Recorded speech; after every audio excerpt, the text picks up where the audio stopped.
پھر درخت کی شاخیں واپس اپنی جگہ چلی گئی۔ اب کیا کریں؟ بیٹا اس جنگل میں ایک بوٹی ہے، اس بوٹی کے نیچے اور بوٹی ہے، اگر اس بوٹی کو جڑوں سمیت اکھاڑ دیا جائے تو اس کے نیچے ایک سفید پتھر نکلے گا، اور اس جنگل میں ایک کوٹھی ہے، اس کوٹھی کے باہر ایک درخت ہے جو ان سے بہت مختلف ہے، اگر اس پتھر کا سفوف نکال کر اس درخت پر پھینکا جائے تو تم یہاں سے باخریت نکل سکتے ہو۔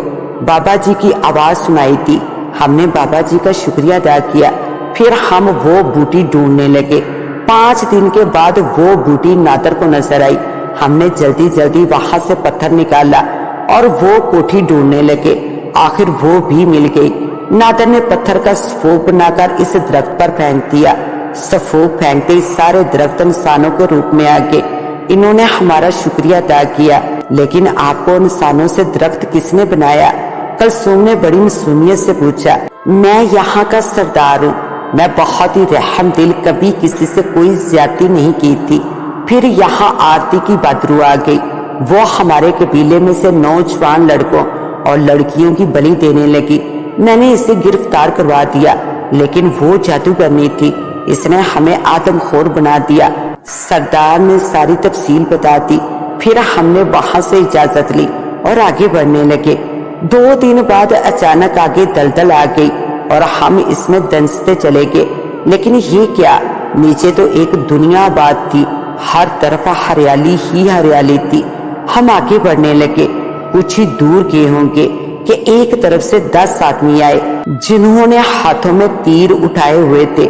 وہ ہمیں پکڑ کر ایک محل میں لے گئے۔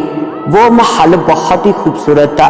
محل کے درمیان ایک تخت سجا ہوا تھا اور اس پر ایک عورت ملکہ کے روپ میں بیٹھی ہوئی تھی۔ کون ہو تم لوگ؟ اس نے ہمیں دیکھتے ہی کہا۔ ہم نے اپنا مقصد اس کو سنا دیا۔ وہ یہ سن کر بہت ہی خوش ہوئی۔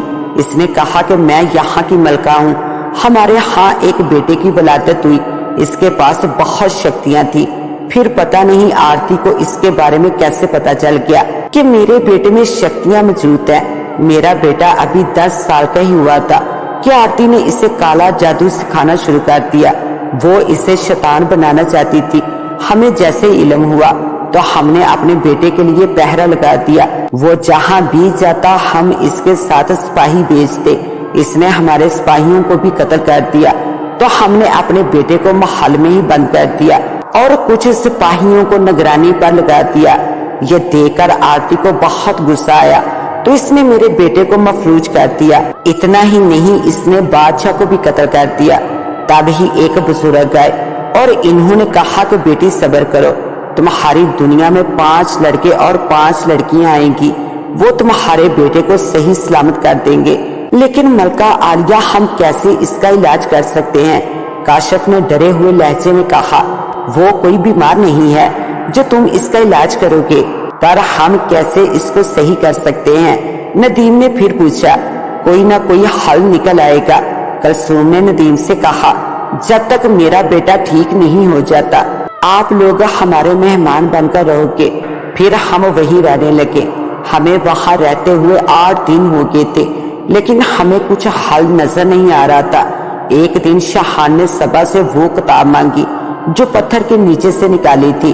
سبا نے وہ کتاب شاہان کو دی۔ شاہان نے وہ کتاب کھولی اور پڑھنے لگا۔ جیسے ہی شاہان نے کتاب پڑھی تو اس کے چہرے پر خوشی آ گئی۔ اس نے کہا، ملکہ عالیہ کے بیٹے کو ٹھیک کرنے کا طریقہ اس کتاب میں ہے۔ پھر وہ ملکہ کے تخت کی طرف بھاگا۔ ملکہ تخت پر موجود تھی۔ ملکہ، آپ کے بیٹے کا علاج مل گیا ہے۔ وہ کیسے؟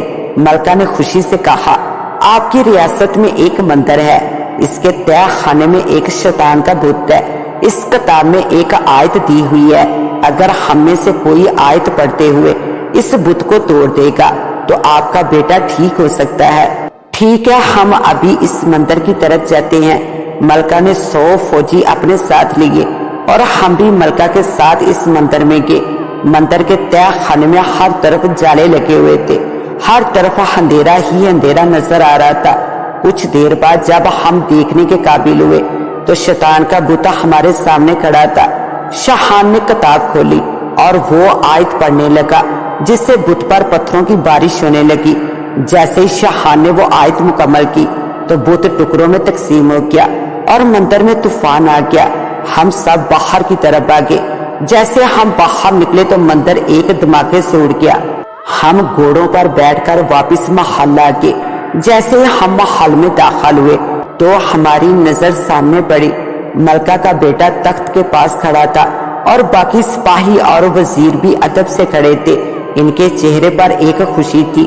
ملکہ کو دیکھتے وہ بھاگتا ہوا آیا اور ملکہ کے گلے لگ گیا۔ وہ کچھ دیر یوں ہی ایک دوسرے کے گلے لگے بیٹھے تھے۔ پھر ہم نے اجازت لے کر چلنے کو کہا۔ ملکہ نے کہا ٹھیک ہے، میں تمہیں نہیں روکتی۔ اس آرتی اور شام نے تمہاری دنیا میں بہت تباہی مچائی ہوئی تھی۔ اس نے پتہ نہیں کتنے معصوم لوگوں کی بلی دی ہے۔ جتنا جلدی ہو سکے تم انہیں ختم کر دو۔ پھر اوپر سے بابا جی کی آواز سنائی تھی، تم لوگ تیسرا مرحلہ طے کر چکے ہو، اب تم شمال کی طرف جاؤ۔ پھر آواز آنا بند ہو گئی۔ کیا یہ تیسرا مرحلہ تھا؟ نیلم نے پوچھا۔ ہمیں تو معلوم ہی نہیں تھا کہ ہم مرحلے سے گزرے ہیں، پر ہمیں تو معلوم ہی نہیں تھا کہ ہم تیسرے مرحلے سے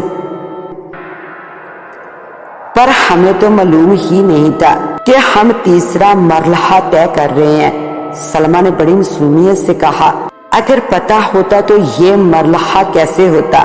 کاشف نے نیلم کی بات سن کر کہا، پہلی دفعہ تم نے عقل کی کوئی بات کی ہے۔ نادر نے کہا، پھر ہم یوں ہی چلتے رہے کہ اچانک ایک طرف طوفان آ گیا جو ہم سب کو بے ہوش کر گیا۔ جب ہم سب کو ہوش آیا تو ہم پہاڑوں کے بیچ لیٹے ہوئے تھے۔ ہمارے چاروں طرف پہاڑ ہی پہاڑ تھے اور ان کی شکلیں انسانوں جیسی تھی۔ پھر ہم آگے بڑھنے لگے۔ کہا گیا تھا کہ جو بھی ان پہاڑوں سے ٹکرائے گا وہ انہی پہاڑوں میں تبدیل ہو جائے گا۔ تم لوگوں کو یہ مرحلہ اپنے دماغ اور اپنی سوچ کے مطابق طے کرنا ہوگا۔ بابا جی کی آواز پھر سنائی تھی، لیکن ہم کیسے ختم کریں گے بابا جی؟ سلمہ نے بابا سے پوچھا۔ تمہیں اپنے ذہن سے سوچ کر اس پر عمل کرنا ہوگا۔ بابا جی کی آواز آئی جو بعد میں خاموش ہو گئی۔ بابا جی کی بات سن کر ہم پہاڑوں سے بچتے ہوئے آگے بڑھنے لگے۔ آگے ہمیں ایک غار نظر آیا۔ ہم ان پتھر نما انسانوں سے بچتے ہوئے غار میں داخل ہو گئے۔ ہم نے غار میں بہت تلاش کیا کہ شاید کوئی حل مل جائے، لیکن ہمیں کچھ نہیں ملا۔ ایسے ہی ہم نے تقریباً 16 غار دیکھ لیے ہوں گے۔ ایک دن ہم ایک غار کے قریب سے گزرے تھے۔ اس غار کا دہانہ نہیں ہے بلکہ دہانے کی جگہ ایک منہ بنا ہوا ہے۔ اس غار میں ہمیں اس مرحلے کو طے کرنے میں مدد مل سکتی تھی۔ تمہیں کیسے پتا چلا؟ نیلم نے کاشف سے پوچھا۔ کیوں تم نے نوٹ نہیں کیا کہ یہ غار باقی پہاڑوں سے مختلف ہے؟ ہاں، لیکن اس کا منہ کیسے کھولیں گے؟ اس کا منہ توڑ دیتے ہیں۔ کاشف نے اس کی بات سن کر کہا، تم پلیز اپنی بک بک بند کرو۔ یہ کوئی انسان نہیں ہے جو ایک مکے سے منہ ٹوٹ جائے گا۔ یہ پتھر ہے اور ہم اسے چھونا بھی نہیں چاہتے۔ تو پھر دوستو ہم کیا کریں؟ سیما نے سب سے پوچھا۔ وہ کتاب مجھے دکھاؤ۔ کاشف نے کہا، ارے بیوقوف، وہ تو 2 صفوں کی کتاب ہے، اس میں ہی سب کچھ ہوگا کیا؟ صبا نے کاشف سے کہا، نہیں صبا، کتاب میں جو خون کے پیاسے انسانوں کو ختم کرنے کا طریقہ تھا اس کی جگہ ملکہ کے بیٹے کو ٹھیک کرنے کا طریقہ دیا ہوا تھا۔ اب شاید اس میں اس کا کوئی حل بھی ہو۔ تو معزز ناظرین، اس کہانی کا بقیہ حصہ دیکھنے کے لیے پارٹ 2 کا وزٹ کریں۔ اس کے ساتھ ہی اپنی ہوسٹ دعا وائس کو دے اجازت۔ ملتے ہیں انشاءاللہ پارٹ 2 کے ساتھ۔ تب تک کے لیے اللہ نگہبان۔